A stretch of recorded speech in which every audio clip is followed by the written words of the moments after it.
नमस्कार मित्रांनो, आपण आज असो वेंगुर्ल्याच्या टेबल पॉईंटवर आणि टेबल पॉईंटवरून सुंदर असं ह्यो समुद्राचो नजारो दिसता आणि ह्याच्या बाजूकच असा ह्यो वेंगुर्ल्याचो दीपग्रह.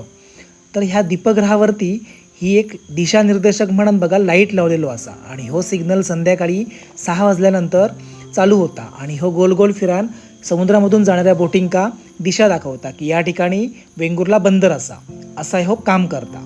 आणि या पॉईंटवरूनच तुम्ही जर वातावरण ढगाळ नसेल तर तुमका निवती रॉक्स म्हणजे निवती दीपग्रह पण समुद्रामधून दिसता. ह्यो बघा, हो पण एक समुद्रामधील दीपग्रह असा. या ठिकाणी पण खडकाळ भाग असा, त्यामुळे बोटिंग ह्यो आणि जहाजांका दिशानिर्देशक करता की या ठिकाणावरून बोटीन येते वेळी सांभाळून न्या, अन्यथा त्या खडकाक आपटून बोटी फुटू शकतात असो असा. चला तर आपण बघूया हो दीपग्रहावरचो लाईट कशा प्रकारे पेटता.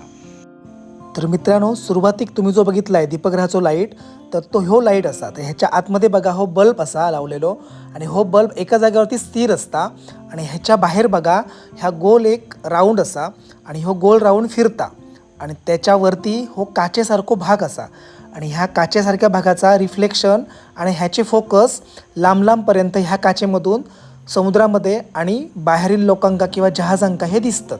तर अशा प्रकारे हो लाईट हाऊस असा. आणि याच लाईट हाऊसच्या बाहेर या ठिकाणी तुम्ही बघू शकताय, इथे हो सुंदर असा समुद्राचा दर्शन होता. कधी जर वेंगुर्ला दिलात तर नक्की या ठिकाणी दर्शन करा आणि हो दीपग्रह लाईट हाऊस कसं असं तो